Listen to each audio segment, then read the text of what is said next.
Morning guys. Ayun, medyo tinanghali na tayo. Sunday morning na. Magsa-Sunday lunch na.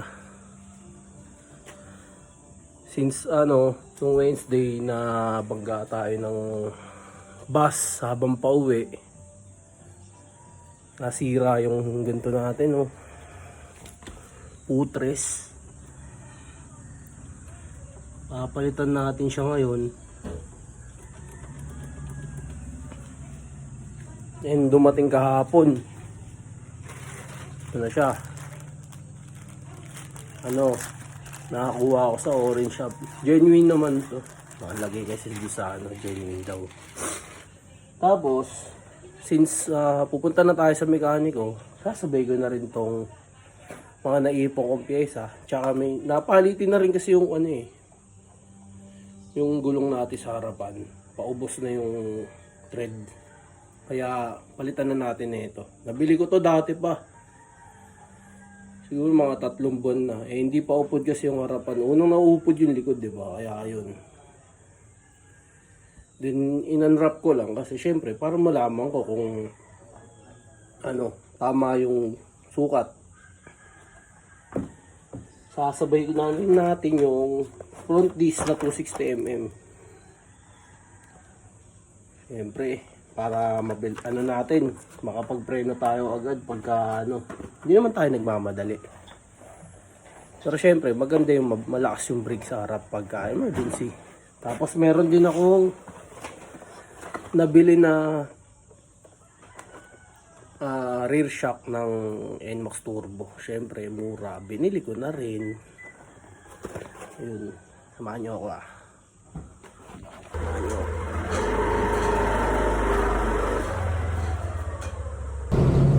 Dito na tayo, dito na ito.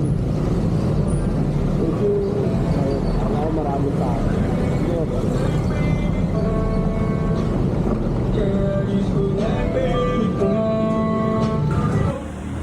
Dito na tayo sa vulcanizing shop guys.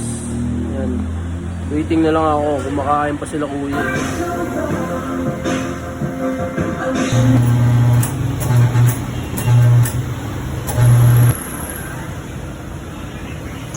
Ayun guys, tapos na tayo magpakabit ng gulong.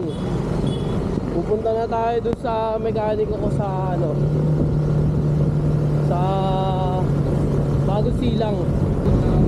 Yung nandito naman, yung may ginagawa.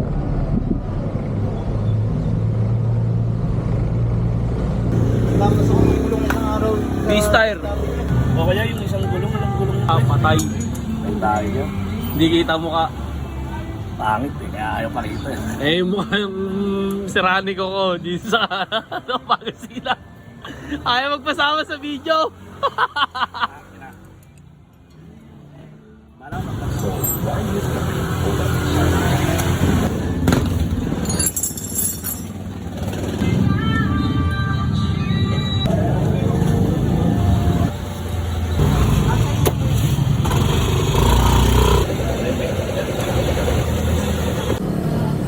Ayun guys, tapos na yung yung pagpapakabit ko nung yung front tire, then big disc, tsaka yung NMAX Turbo na stock shock.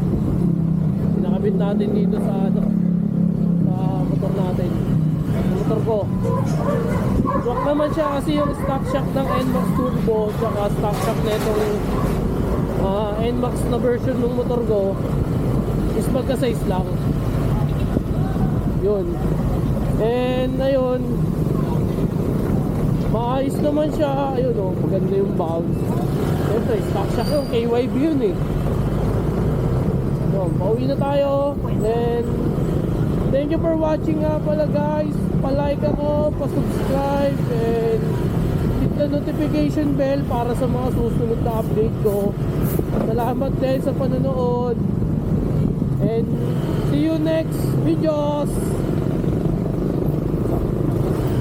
Bye.